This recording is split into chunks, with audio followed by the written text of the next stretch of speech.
Hey everybody, it's Lavender Town, and I don't know if you can tell already, but I'm a little bit sick right now. I, of course, said this video was going to come out last Sunday, and I wasn't able to because my voice was completely gone at that point. But at least I can kind of be understood now, so I decided to do it for this Friday instead. So this is the continuation of the 7 Deadly Sins of Art video. I only got 3 last time, so I'm going to do the rest of the 4 here. So I'm going to start off with Gluttony.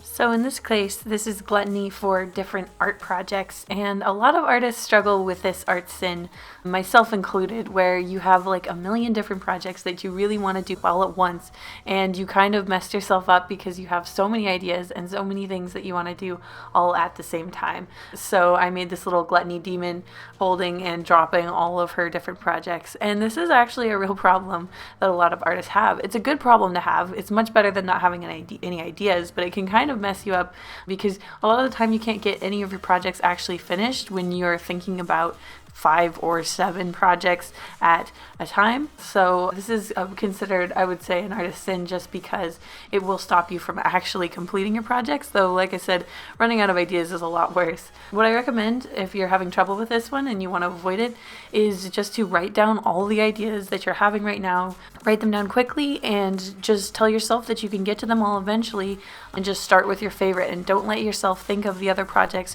until the first one is done. You can also decide, instead of picking your favorite one, to pick the one that's the most quickly achievable, so you can actually feel like you are getting through that list, if that would make it any better for you.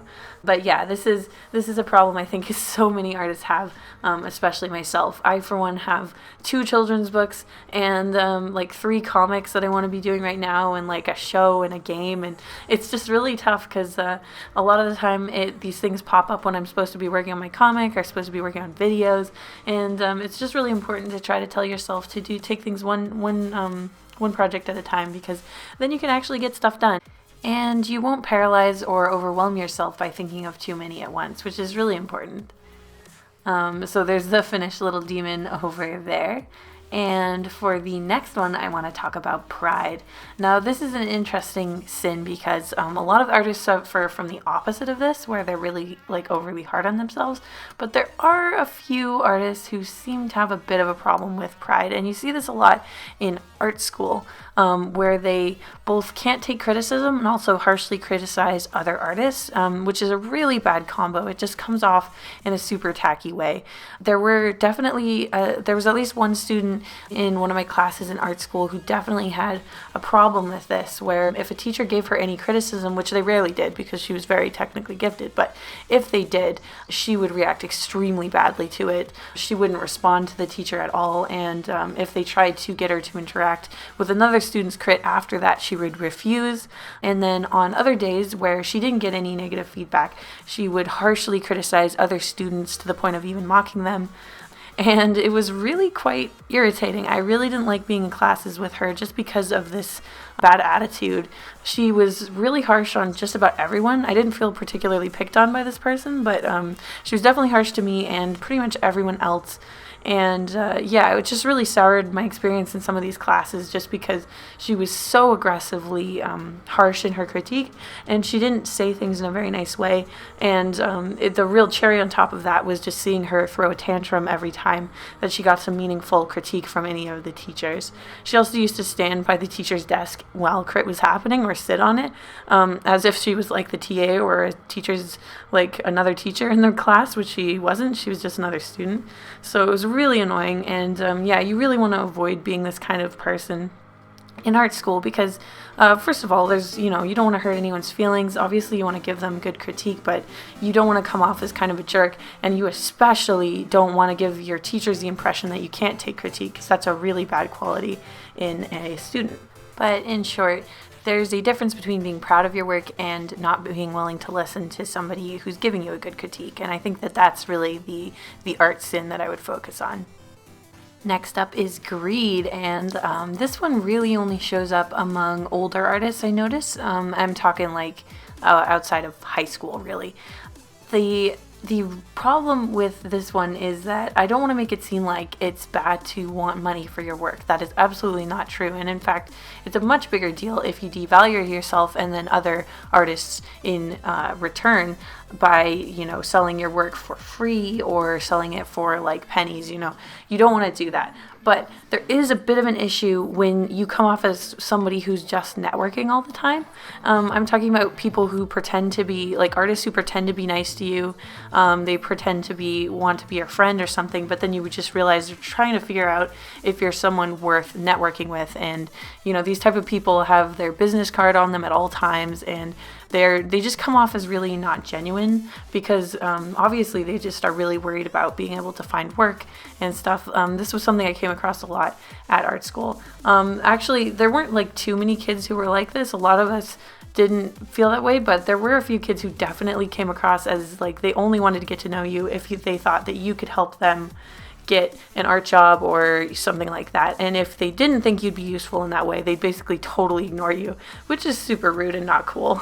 And obviously, like, networking is important, but you have to, you shouldn't really try to meet up or talk to somebody just so that they can help you get a job or just because you think that they might be useful to you in the future. It just comes across kind of, like insincere and stuff like that, which is kind of really, really irritating.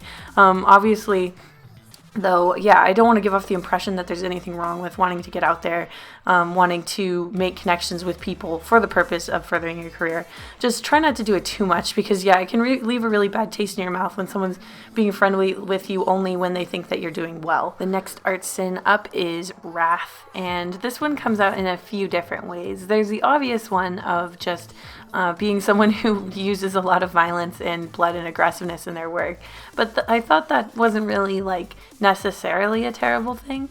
So I didn't want to make that the sin. But I realized that the really good art wrath sin is basically being super, like, I would call it drawing while mad, which is like being, when you get really frustrated with your own work and you want to crumple it up and tear it up and all that kind of stuff, like getting in a loop of that where you're really hating on your own work constantly and it's driving you crazy and you're tearing up pages left and right out of your sketchbook and scribbling things out. That's what I'm talking about. You do not want to destroy your own work under any circumstances. I really believe that, because even your very worst work, it doesn't really do you any harm by existing, and I think that just saving all of your progress through your whole art journey is a really good thing, assuming, of course, that you have, the room in your computer or in your real world if you're working with real world pencils and stuff. And paper. I think you should save all of it.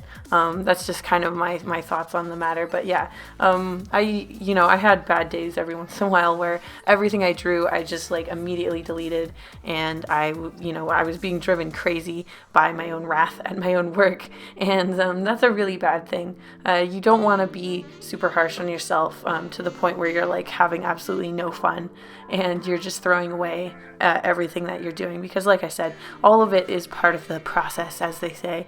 And I think that it is important to see where you came from and that kind of stuff. Plus there's all kinds of like things nowadays where you can look back on your childhood art and try to remake it and stuff like that. And it'd be really sad if you didn't have anything like that. So this one is a big one, especially for nostalgia purposes in the future. It may seem like a good idea to destroy all of your old art at the time, but in the future, I promise you will regret it. So try not to do that. Try not to be too wrathful towards your own work. And so that finishes up my 7 deadly sins of art. Some of them are kind of mostly relevant to art school. Some of them are relevant to everyone. But I hope you liked this video. Again, I'm really sorry that it was late. I don't know why I lost my voice.